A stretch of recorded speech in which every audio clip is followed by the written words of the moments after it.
Olá, hoje o Infomoney traz uma entrevista especial com Paulo Leme.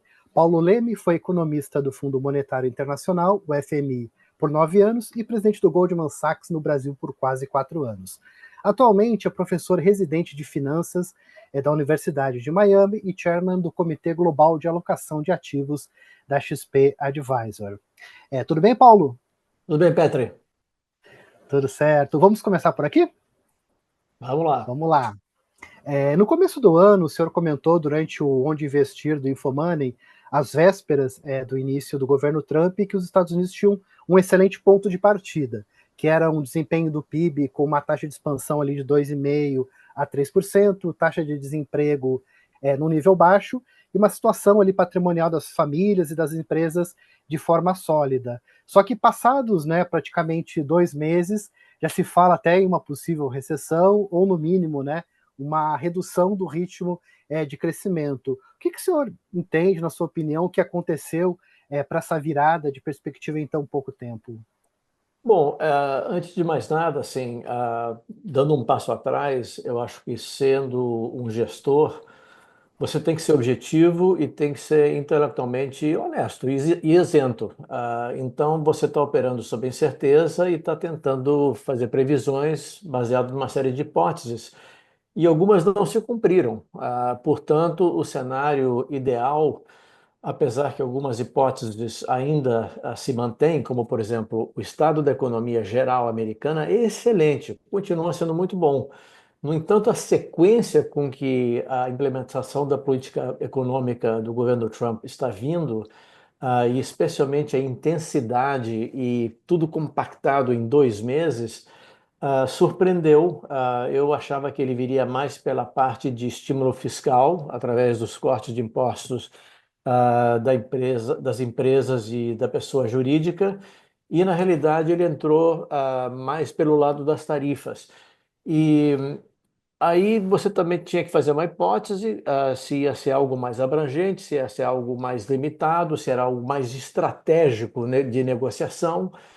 E eu acho que a velocidade com que ele entrou e a abrangência colocando ou propondo tarifas sugere que talvez ele queira ir muito mais além do que eu esperava e começa a conectar com a Agenda 47, que é a America First, que é um programa dentro do Partido Republicano, que é algo muito mais ambicioso, que visa realmente uma mudança dramática da ordem internacional, que foi construída após a Segunda Guerra Mundial, com Bretton Woods, com os acordos da OTAN, e inclusive toda a parte de política comercial.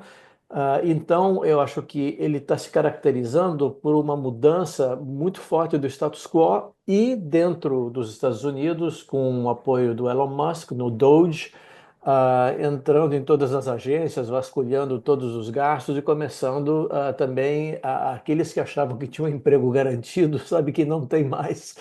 Então, e a parte de aprovação dos impostos não veio. Então, eu acho que o mercado, a palavra que resume tudo é incerteza, a outra é imprevisibilidade. E o mercado precifica risco, ele não sabe precificar a incerteza. Então, o mercado não queria acreditar, não, é só uma tarefa aqui, duas lá, não sei o quê. Quando começa uma sequência e você vê o secretário do Tesouro, você vê o secretário do Orçamento, você começa a ter novos dados que começa a descartar a hipótese inicial de que isso era algo estratégico pequeno e parece que é muito maior. E o que dificulta muito e então se traduz em volatilidade no mercado é que ele vai naquele estilo dele de avança, recua, vê como o parceiro responde, reage, e então o mercado fica atordoado. Então você teve 2 semanas de queda muito profunda, ainda não é um drawdown que caracteriza um bear market, mas foram correções de 10, 11% no S&P, 15% no Nasdaq, e aí ele recuou na tarifa no fim de semana, um tremendo rally desde ontem. E do lado empresarial, E o que você vê é o ruído leva a ações e a consequências de decisões de investimento. Então, por exemplo, se você acha que vai levar uma tarifada na cabeça nos seus insumos importados, eu vou estocar insumos importados. Então, o que que você está vendo? O PIB americano negativo, porque você está importando e aumento o déficit em conta corrente e estocagem, ele é contracionista do PIB. Então você está vendo o PIB caindo menos 1,8, apesar que a economia está muito bem, mas o setor privado se antecipa. Então esse jogo estratégico de xadrez entre o Trump, a sua equipe e os empresários e o mercado, ele pode ter efeitos reais imprevisíveis. Então algo que não estava no nosso radar e também não estava no mercado, que era a palavra R de recessão, começa agora. A única dúvida é que probabilidade você está atribuindo, é 20, 30, 50, então ela passou a ser pauta da discussão. Então, a nossa leitura é como gestor, você tem que incorporar essa nova informação e como há muita imprevisibilidade, lembra que a nossa recomendação era muito direcional, ou seja, otimista bolsa americana, otimista dólar. Então, isso quer dizer que o gestor está com uma gestão muito ativa. E agora eu estou recomendando, e o GAAC está recomendando uma postura mais neutra, ou seja, você colar nos benchmarks e, basicamente, sem gerar alfa, é uma estratégia passiva, porque se o mercado cai, você cai, se o mercado sobe, você sobe, mas você não vai estar numa posição desconfortável que você subestimou as políticas e possivelmente um impacto na economia, e você estava na posição contrária e deixa o cliente atropelado. Então, por isso que eu acho que a gente já respondeu muito rapidamente, inclusive em termos de posicionamento em carteira. Perfeito. E até essa questão toda, né, de uma hora anuncia, ameaça, volta atrás, né? E isso aí traz todo um problema interno, como também pode trazer impactos globais, né, na economia mundial. E dentro desse contexto, como é que você entende aí, talvez, quem sejam os ganhadores e os vencedores de uma política, como vem se desenhando em relação às tarifas? Olha, essa é uma pergunta excelente e eu acho que estendendo a tua pergunta, vamos assim adicionar também o eixo na linha do tempo. Então, quem que ganha e perde no começo, no meio e no final? Então, a resposta volta à mesma pergunta, a primeira pergunta, ou seja, eu não sei. É imprevisível. Se ele vai fundo até o final de realmente romper com as instituições, eu acho que você está em um cenário parecido ao dos anos 30, que é quando você teve o Smoot-Hawley Act, onde o presidente do Congresso, da Câmara de Deputados e do Senado colocaram uma barreira de tarifas de importação altíssima, era muito uma pauta agrícola e levou uma guerra comercial que não parava, uma guerra de estabilidade cambial, que é considerado, inclusive, um agravante pior do que as crises bancárias, o abandono da indexação do dólar ao valor do ouro, e toda a corrida bancária que você teve. Então, o que eu quero chegar é que eu não sei se isso aqui são 2, 10, 20, 50 tarifas, só vai ser 15 minutos, ou realmente é a Agenda 47. Se nós formos numa direção de uma Agenda 47, uma mudança profunda, e com mudanças de tarifas significativas, esse jogo, em teoria dos jogos, é de perde-perde. Ou seja, ninguém ganha, todos perdem, e você leva a uma incerteza muito grande, você leva a recessões e você leva a uma desestabilização do sistema financeiro também. Então, não interessa a ninguém. Se é uma tarifa, duas tarifas, depende. Se você tem poder de monopólio, de monopsônio no mercado, depende se você é grande, depende se você é pequeno.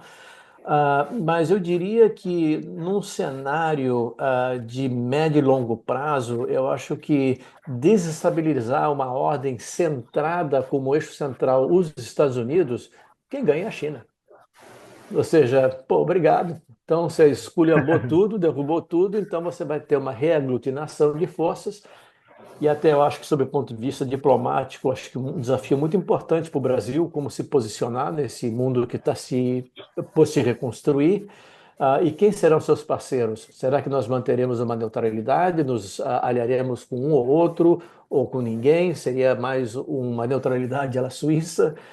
Então, eu acho que no médio e longo prazo, eu acho que quem tem de mais a perder são os Estados Unidos, Uhum, porque é um privilégio ser padrão monetário internacional.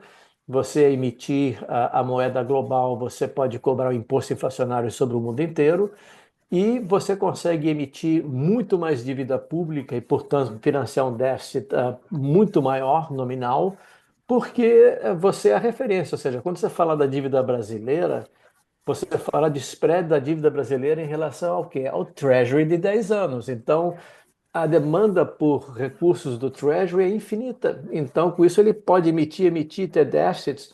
Então, quando você vê um déficit de 7,5% e uma dívida pública de 120%, é um número que inviabilizaria o Brasil. E não é o caso dos Estados Unidos. Mas se ele perder esse papel, porque ele desestabilizou o sistema de comércio internacional e começa a desorganizar as instituições, a arquitetura global de pós-Bretton Woods, eu acho que quem mais tende a perder é esse privilégio de ser o emissor da nova moeda.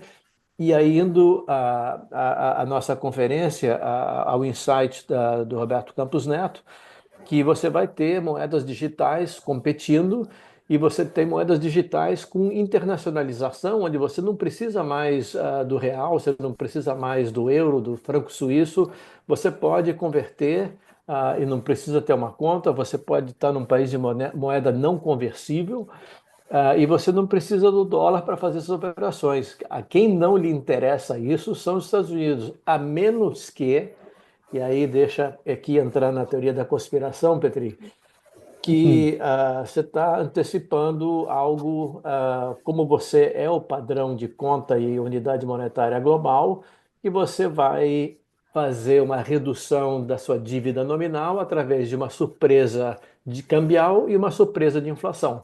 E com isso, o que que você faz? A tua dívida em termos reais, expressas em moeda local, ela se pulveriza e é idêntico a você tributar ou cobrar um imposto sobre o mundo inteiro, mas você faz isso uma vez, porque na segunda vez, não obrigado, eu vou para outra moeda.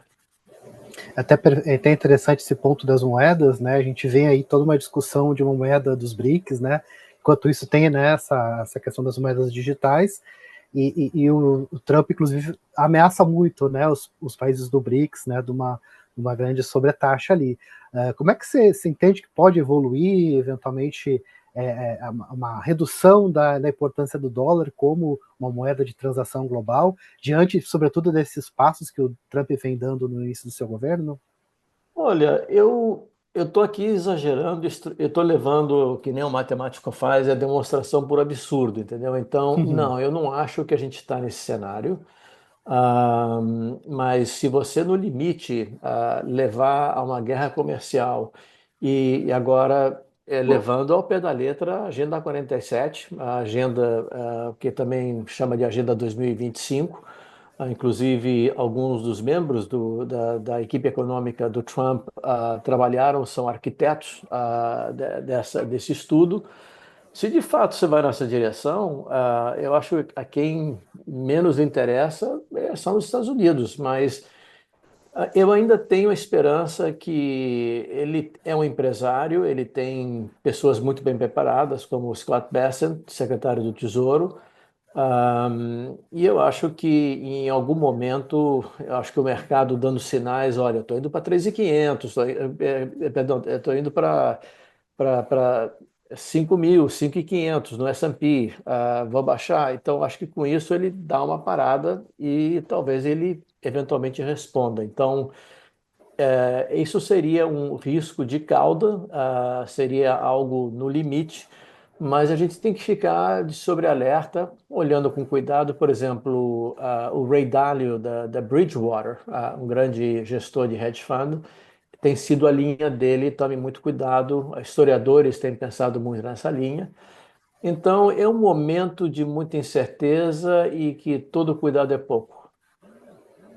Perfeito. Ainda mantendo um pouco o assunto da questão da elevação das tarifas, né? O grande impacto disso é a alta da inflação nos Estados Unidos, né? Como é que o senhor enxerga, né, o potencial aí de essas tarifas mexerem, né, com a inflação nos Estados Unidos e eventualmente também nas próprias decisões de política monetária do Fed? Olha, cada vez está ficando mais difícil a entrevista. Não tem outro economista para te ajudar, que não estou brincando.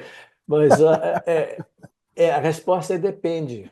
Então, indo para a parte mais fácil, então, não tem dúvida que um aumento simples, vamos supor que seja uma tarifa uniforme de 10%, em todas as importações americanas, como a percentagem dos importados no PIB é de 13%, isso levaria a um aumento de uma vez só de 1,3 pontos percentuais da inflação. E se vai colar ou não vai colar, depende se a economia está crescendo ou se ela está indo para uma recessão. Então, indo ao nosso caso, que era o cenário inicial, que viria também um estímulo fiscal e a economia cresceria até mais com investimentos do setor privado e a demanda agregada acelerando e ato do produto fechando, então, esse aumento de tarifas em cima de uma economia que já está em pleno emprego e aquecendo e com pressões salariais vindo do fechamento da imigração seria inflacionário. E aí você teria uma pivotada do Fed que fala em cortes de juros, então agora a conversa começa a ser, ok, quando vai ser o primeiro aumento de taxa de juros? Agora, você pode olhar outro cenário. A gente não está mais nessa linha porque o pacote fiscal não veio. Há problemas no Congresso de coordenar esse pacote fiscal. E, ao mesmo tempo, o que você está planejando em matéria tarifária é muito mais agressivo. E você já começa a ver um arrefecimento, expectativas caindo. Então, já começa, acho que já se pode começar a falar sobre uma desaceleração ou até mesmo uma estagnação ou recessão. E aí você tem o pior dos dois mundos, porque você tem um aumento do índice de preços e, ao mesmo tempo, você tem uma forte desaceleração da economia americana. E aí, o que que o Fed faz? Aí, se for um aumento de tarifa pequeno, você vai ficar preocupado com atividade e desemprego. Então, você vai ter que cortar juros com inflação alta. E aí você vai acabar com o pior dos dois mundos, que é a estagflação, ou seja, uma economia estagnada ou em recessão e, ao mesmo tempo, a lá 1970, nos anos 70, com a inflação subindo e ele tendo que cortar juros, ele, o Fed. E é uma solução também diferente, ou seja, que você tem essa questão que você tem pouco aumento de tarifa, mas você desorganiza a economia americana, desorganiza a economia global, a economia vai para uma recessão, aí o Fed corta, mas como você está deprimindo a demanda agregada, você começa a gerar ociosidade e aí você não tem um surto inflacionário e tem só recessão. Então você tem aí já três cenários e vai tudo depender de como o governo vai avançar nesses frontes diferentes. Então, há várias possibilidades.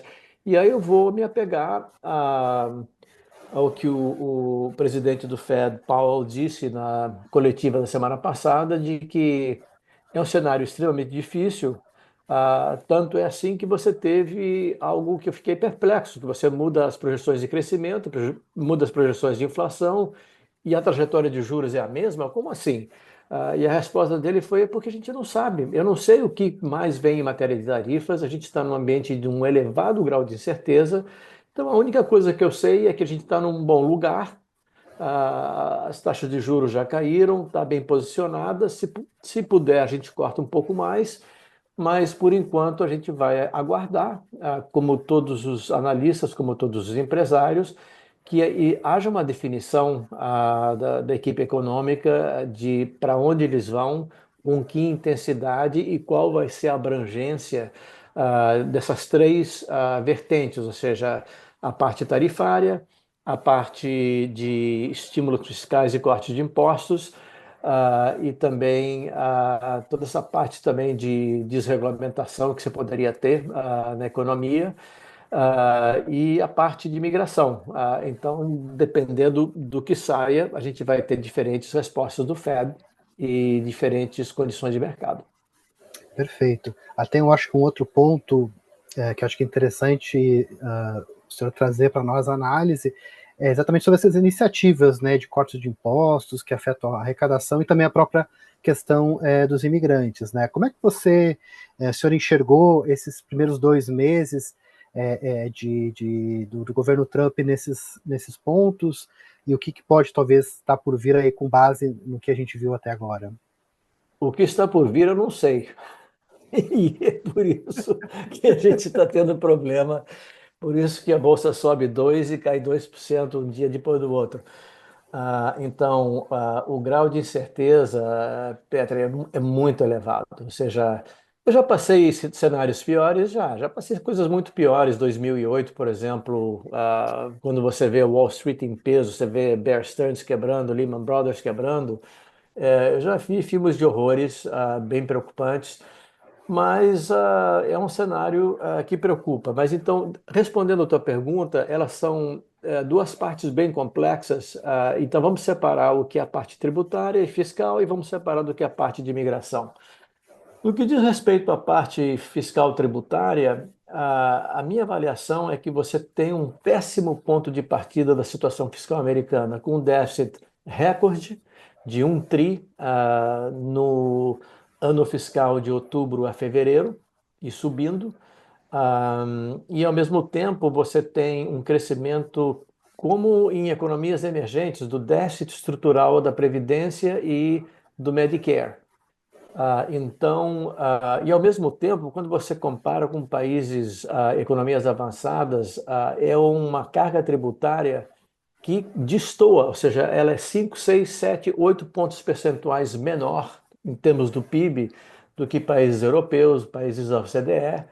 Então, você tem toda uma sobrecarga de encargos sociais e, ao mesmo tempo, você não arrecada. E você, em cima disso, você vai cortar impostos? Como assim? A conta não fecha. Então você tem a turma do Doge, que vai, demite meia dúzia de funcionários, fecha a barraquinha de misto quente lá da Secretaria de Educação. Agora sim, tivemos uma economia fiscal de 1 bilhão. Bom, 1 bilhão é dinheiro no Brasil.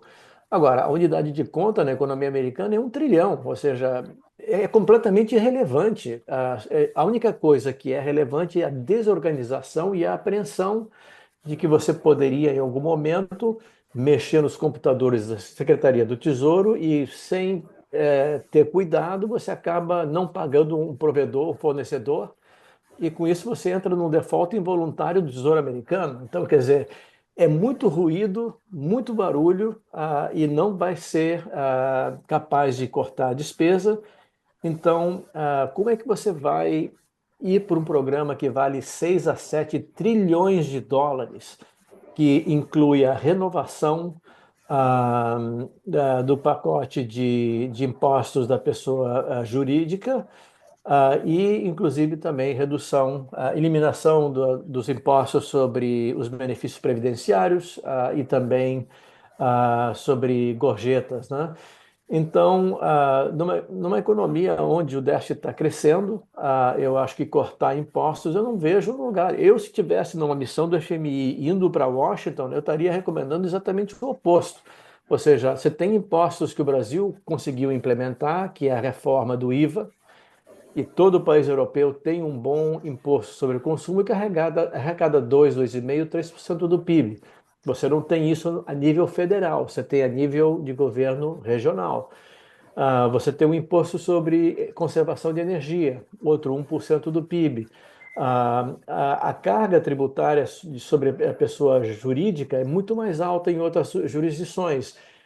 Então, quando você olha, você está cortando algo que não tem, você está cortando impostos quando você deveria estar aumentando imposto, e você pode ter que acabar numa solução à la América Latina, que é a turma aposentada que está lá na praia, lá em West Palm Beach, Se a galera, se você vão ter que trabalhar no supermercado, ou no posto de gasolina, porque vamos cortar sua previdência, vamos cortar assistência médica. Então, sem o aumento de arrecadação, você vai levar um problema fiscal muito grave. E a diferença, eu participei de quase 40 programas do FMI fazendo a parte fiscal. E isso tem todo um protocolo, né, de contabilidade fiscal, onde você começa com a tua meta da dívida, qual é o primário que você tem que gerar, quanto vem de receita, quanto vem de despesa, calcula as elasticidades de tudo, e aí você tem o programa. Eu não vi programa nenhum. Programa de quem? Você viu algum número? Eu não vi número nenhum. Então você tem algo que é puro voluntarismo, então que mágica vai fechar e vai cortar o que você não tem, que são impostos, e vai ficar devendo, que é todos os benefícios de previdência e de Medicare. Então a parte fiscal ela é muito preocupante, porém se você tivesse em janeiro, em vez de ficar dando paulada nos canadenses e nos mexicanos, aliás, no Canadá agradece, porque ele elegeu o Mark Carney, que é absolutamente extraordinário, e se livrou do Trudeau. Então, ele fez um tremendo favor para o Canadá. Mas se ele tivesse focado logo de cara nos estímulos fiscais, a sequência teria levado a um equilíbrio melhor, porque o empresário estaria gastando, estaria investindo mais, ele estaria fazendo gasto de capital. Então, ao trocar e trancar a pauta fiscal no Congresso, vieram todas as maldades de cara e não houve bondade nenhuma. Então, é isso que você vê um S&P caindo 10%. Sobre a parte de imigração, eu acho que tem dois aspectos. Eu acho que cabe a todo o país decidir quem vai imigrar, quem não vai imigrar e de que maneira e quais são as leis, e há leis muito claras.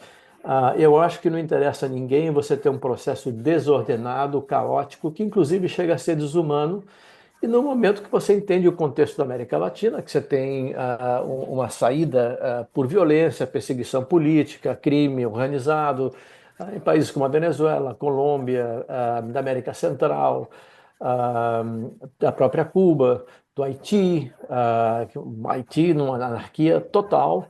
Então, eu consigo entender pessoas procurando como a nação foi feita de imigrantes procurando um futuro melhor.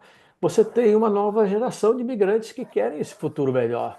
Agora, você entrar correndo risco com a família, com os filhos, com um coiote na fronteira no Rio Grande, não interessa a ninguém, nem aos Estados Unidos, nem aos próprios imigrantes. Então, eu acho que sim, era essencial um processo de organização e de disciplina e de ter um processo que você vai ter um método que, inclusive, é uma coisa muito sabida. Tem o Prêmio Nobel de Economia Gary Becker escrevia muito isso, ou seja, você trazer imigrantes, por exemplo, nossos engenheiros formados no ITA, e você traz para os Estados Unidos, você está levando o capital humano do Brasil para os Estados Unidos de graça. Então, quer dizer, é claro que é do interesse americano, é claro que é do interesse para aumentar a produtividade e o crescimento americano, ter esse influxo de imigrantes no momento que a população está envelhecendo e a taxa de crescimento da mão de obra está caindo.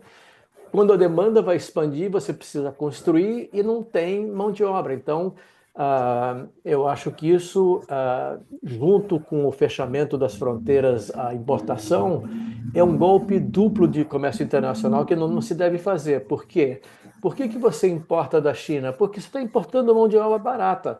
Ora, se eu fecho a importação, a alternativa a importar um produto de conteúdo de mão de obra barata é trazer a mão de obra barata, que é o que vinha do México, ou pelo México, pela fronteira, ou pelo mar. Agora, se você fecha as duas fronteiras, a fronteira aos bens e serviços e a mobilidade do fator trabalho, você vai ter uma panela de pressão e que não tem como extravasar, e a pressão vai a preço. Ao mesmo tempo, e esse é o estudo que você tem na Comissão Orçamentária do Congresso, que a imigração nos últimos 15, 20 anos tem contribuído para a produtividade do fator trabalho, para o crescimento e contribui entre 0,5 a 0,75. Por exemplo, se a economia cresceu 2, 0,75 disso veio da imigração. E, ao mesmo tempo, essa turma é que está pagando a turma que está jogando vôlei lá em West Palm Beach, na praia, eles pagam Social Security e pagam impostos. Então, a viabilidade fiscal que a gente comentou, ela exige novos entrantes na economia americana, que são os imigrantes. Então, no momento, então, o que está acontecendo é que, pelo efeito demonstração e muito imagens que são de muito impacto, você praticamente diminuiu, ou seja, então você diminuiu o fluxo espontâneo pela fronteira.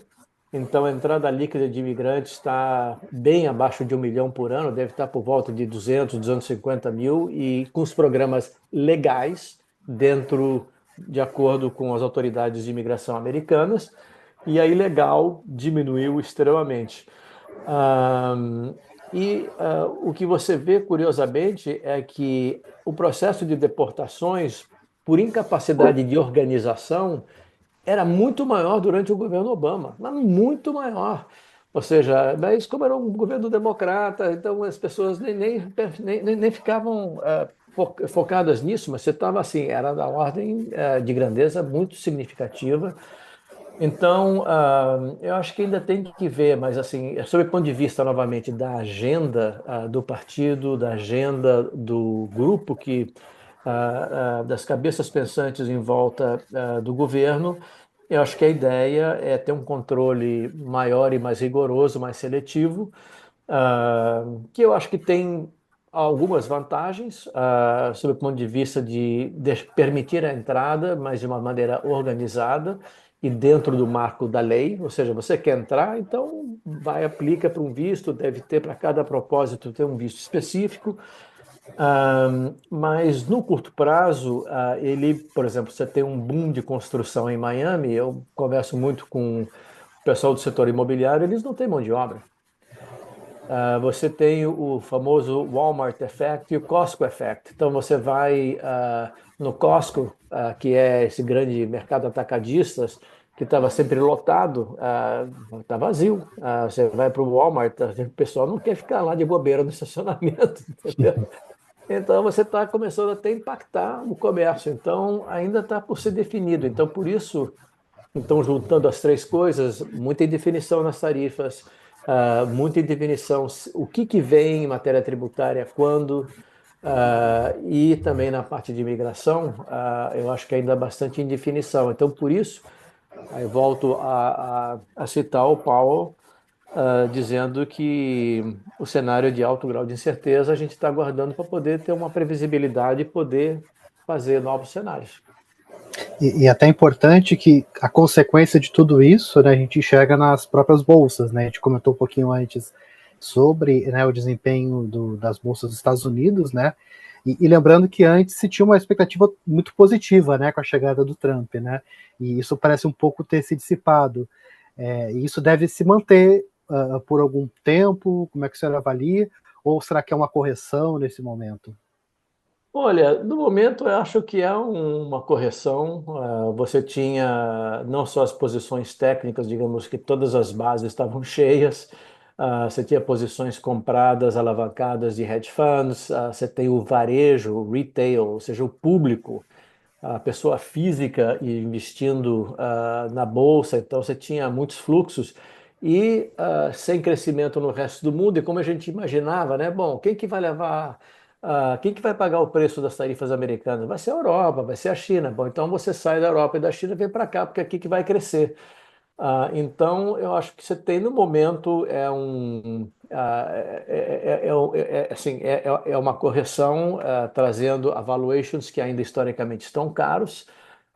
Começa a ser interessante, mas você começa a dar uma olhada para quem é investidor de renda variável, você tem grandes nomes que caíram mais do que 50%. Pô, se eu gostava de Nvidia valendo o que valia 2 meses atrás, quando cai na percentagem de 50, 30, 40%, você tem grandes nomes, Novo Nordisk, por exemplo, também uma queda impressionante. Também tem a ver com alguns problemas também de pesquisas, mas esse movimento tectônico ele gera oportunidades, então você tem o público voltando. Então, assim, para não perder a perspectiva, que eu falei uma série de coisas que são pessimistas e negativas, o Uhum, ponto inicial da economia americana é extraordinário.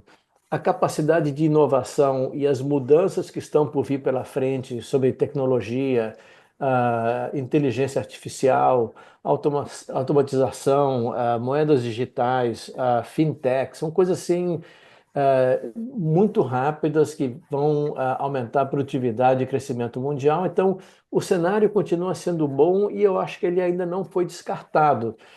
Mas a gente ainda tem que ver qual vai ser o delineamento final do programa da equipe econômica e, com isso, poder definir se você vai ter um crescimento que justifique múltiplos mais altos e que justifique lucro mais altos das empresas, que, portanto, poderia levar o S&P para 6.500, ou ao contrário.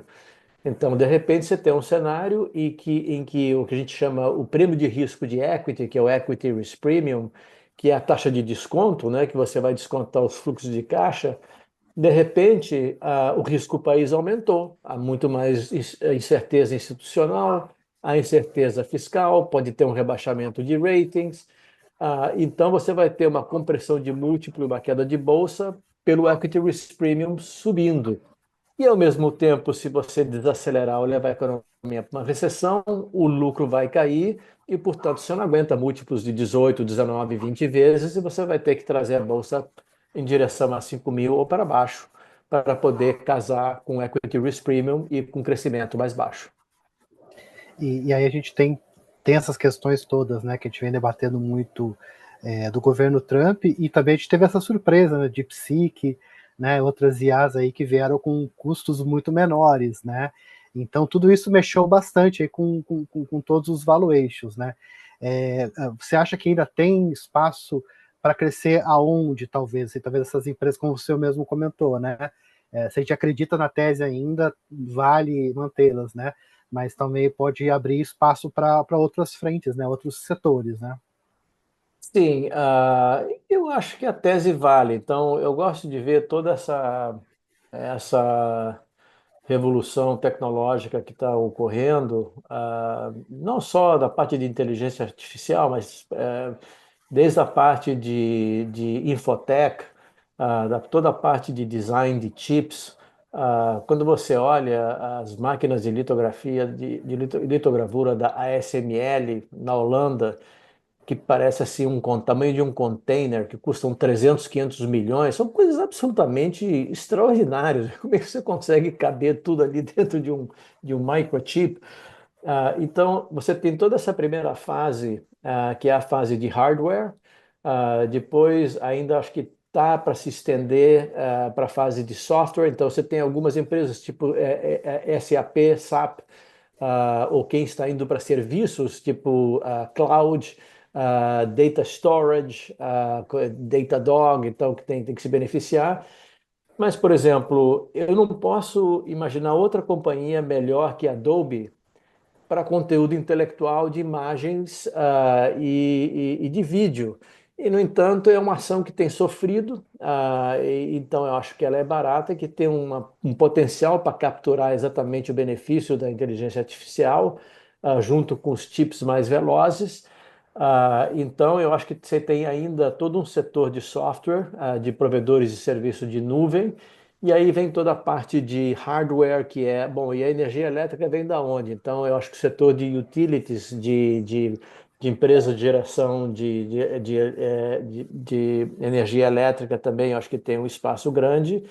E depois toda a parte de biotech e bioengenharia e toda a parte que vai para a medicina. Por exemplo, a Universidade de Miami é um grande centro. Na realidade, ela é uma business school com uma escola de medicina. Até a escola de medicina é mais importante que a business school. Então, você vê muita coisa em matéria de pesquisa médica. O que tá por vir pela frente ainda é muito importante. Agora, você acha que você não vai precisar de um chip da NVIDIA? Eu acho que vai. Então, eu acho que ainda tem muita coisa pela frente. Mas você precisa de um arcabouço político, você precisa de estabilidade das regras do jogo, você precisa de previsibilidade sob o ponto de vista de comércio internacional.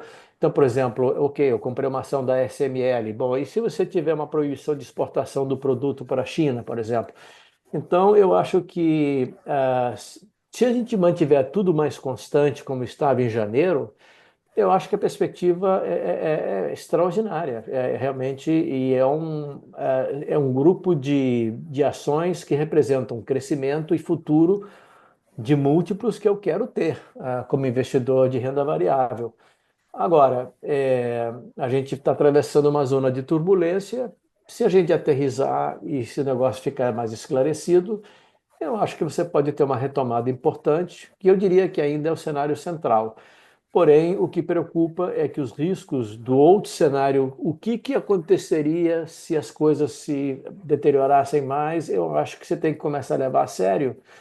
E aí vai a um ponto fundamental como gestor, que a imprevisibilidade, então, o Fed se recusa a rever projeções, o Fed se recusa a dar novas sinalizações de taxa de juros, porque ele não sabe modelar, porque ele não foi ainda, não foram anunciadas as políticas econômicas ou todo o programa econômico. Então, como gestor, eu também sofro dessa incerteza. Então, eu não posso estar mega overweight numa coisa, eu não posso escolher temas para ter fatores, por exemplo. Então, eu quero ações que têm momentum, ou value stocks, ou então setores. Então, eu estou regiões geográficas, Europa versus China, versus Taiwan, versus Singapura. Então, eu acho que hoje, infelizmente, o gestor ele deve ter uma postura mais cautelosa e se aproximar dos índices, ou seja, se aproximar dos benchmarks, ficar neutro nos 40-60 ou nos 60-40 de renda variável e renda fixa. E se a bolsa sobe, se a bolsa cai, você cai. Mas eu diria que não é um momento para ser herói e começar a fazer market timing, porque eu gosto de tomar decisões de investimentos baseado numa visão do gestor, mas eu não sei se a minha bola de cristal tá nublada, mas eu não estou conseguindo ver nada nessa bola de cristal, entendeu? Então, quando é assim, na neblina, o que que você faz? Você para tomar um café no posto de gasolina, você não vai se meter andando, andando na mais ou menos Muito isso. boa. Boa. E agora, para finalizar, eu acho que a gente vem, então, boa parte do que a gente vem conversou, né, ao longo dessa entrevista, muito de incertezas, né, do governo Trump, e a gente vê, aparentemente, uma oposição democrata sem se manifestar, né? Como é que você avalia essa estratégia democrata? Será que em algum momento a gente pode ter alguma reação? Como é que você enxerga uma reação do outro campo político nos Estados Unidos? Olha, essa é uma pergunta muito rica, super interessante. A gente poderia ficar aqui outras 2 horas e aí trazer uma boa garrafa de vinho, uns queijos, antes que aumente as tarifas de importação. Vamos importar esses queijos logo. E um papo político bem interessante, mas eu faria 3 afirmações. A primeira, estamos tendo essa conversa de incerteza, em parte por causa dos democratas. Ou seja, eles não foram capazes de ler a frustração, os anseios, uma lista de desejos que você, como político, você pode ter a sua doutrina, a sua ideologia, mas você tem que realmente governar para americanos de diferentes orientações políticas. Então, ao você ir para uma direção, você deixou órfãos 50% dos americanos e, portanto, os seus corações e mentes estavam procurando um tema, estavam procurando um novo líder e encontraram na figura do Trump essa pessoa que vai responder a esses anseios, a essas frustrações. Você vê um processo dentro de uma economia riquíssima, de empobrecimento, deterioração da distribuição de renda, uma concentração de riqueza absurda, um problema de doenças mentais, assim, de doenças mentais preocupantes, depressão, e ao mesmo tempo dependência química. Então, você tem todas essas coisas acontecendo ao mesmo tempo, então, claramente, havia um mercado para alguém que trouxesse uma proposta alternativa. Então, estamos aqui porque os democratas não foram capazes de encontrar respostas e propor novas políticas para atender a maioria da população. E uma vez eleito o Partido Republicano em maioria em ambas as casas e na Casa Branca também, eu acho que você ter uma oposição, porque sempre foi. Eu mudei para os Estados Unidos em 79 para fazer o doutorado, então eu já vi muita coisa, mas sempre me chamou a atenção. Dentro de um debate duro, acalorado, disputado, sempre havia uma capacidade, às 3 horas da manhã, de haver uma reconciliação como se diz aqui, de chegar a um acordo, cut a deal. Então, não era o que você queria, não era o que o outro queria, mas é, na realidade, algo que vai servir melhor ao eleitor. E você tem essa cooperação dos dois lados, entre os democratas e os republicanos. Então, eu diria que o discurso, assisti 40 dele já, do presidente ao Congresso, me pareceu muito triste. Ou seja, me pareceu muito triste no sentido de que é o presidente da República, você pode estar em desacordo com ele em uma série de coisas, mas é a figura da nação, é o presidente da República, ou seja, uma postura infantil de ficar gritando. E parece mercado emergente, ou seja, por sorte não tinha cinzeiros, como você tem em alguns países, que começa a voar cinzeiro e bate na cabeça dos deputados, mas senão teria rolado, né? O cara gritando, teve que ser expulso do plenário. E o silêncio, você concordar através do silêncio é uma postura em trading, você está posicionado em risco, você está vendido. Ele não tem que estar vendido, ele tem que estar comprado em alguma ideia. Então, eu acho que é o momento do partido crescer, é o momento do partido ser propositivo. Isso aqui não está legal, então qual é a alternativa? É o momento do partido crescer, inclusive buscando a representação, representando os Estados Unidos em outros países. Olha, quem está falando é o executivo, mas o legislativo tem outros representantes que pensam de maneira diferente. Então, eu acho que ao se omitir, você gera esse espaço que vai ser ocupado. Então, em política, é que nem a lei de Gay-Lussac, né? Os gases vão ocupar completamente o espaço e o Partido Republicano ocupou 100% do volume, e os democratas se omitiram em detrimento do bem-estar político e econômico da população americana. Perfeito, Paulo. Então, muito obrigado pela entrevista. Foi muito rica aí. Eu acho que o nosso leitor, né, ouvinte aí do Infomoney vai gostar bastante de todo esse conteúdo. Bom, muito obrigado a vocês e espero contar aí com um próximo papo aí no futuro. Vai ter muita coisa acontecendo, então eu estou antecipando. É mais difícil antecipar o mercado do que antecipar que vamos ter outras reuniões aqui. Perfeito. E quero agradecer a todos que ficaram com a gente até o final desse vídeo. E não se esqueça de deixar o seu like e inscrever-se no canal. Até mais.